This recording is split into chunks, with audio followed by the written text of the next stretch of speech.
I shouldn't have opened that door. We were a group of 3, just bored enough and just drunk enough to explore the old Meridian State Hospital. You know the type. Peeling paint, broken windows, every hallway smelling like rot and mildew. They shut it down in '89 after a nurse went missing. Body never found. But that's not why we went. We went because my cousin swore he saw lights flicker on inside the psych ward wing when he drove past last week. We laughed it off at first, then we dared each other. Then we brought flashlights. Inside, it was colder than outside. Not winter cold, wet basement cold, the kind that gets inside your clothes and clings to your spine. First thing I noticed was the silence. No crickets, no wind, just the occasional drip of water echoing off tile and metal. About 20 minutes in, we split up to cover more ground. Dumb, I know.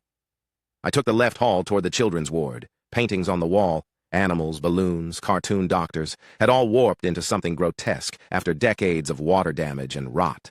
One door stood out. Unlike the others, it wasn't broken or open. It was shut, perfectly clean, like someone had just wiped it down. And it had my name on it, handwritten, taped to the window. My real name. Not a common one. Not a prank.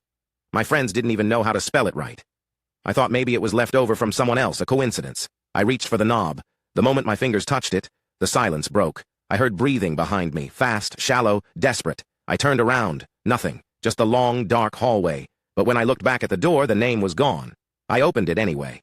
Inside, the room was empty, except for a hospital bed bolted to the floor and restraints hanging off the sides. On the wall, scratched deep into the plaster, were the words, "You're already inside." Then the lights, flickering before, cut out completely. And I heard footsteps. Not from the hall, from inside the room, slow, deliberate. I backed out, slammed the door, and ran. I don't know how I found my friends again. I barely remember getting home. But ever since that night, my name keeps showing up where it shouldn't. Emails I didn't write, appointments I didn't book.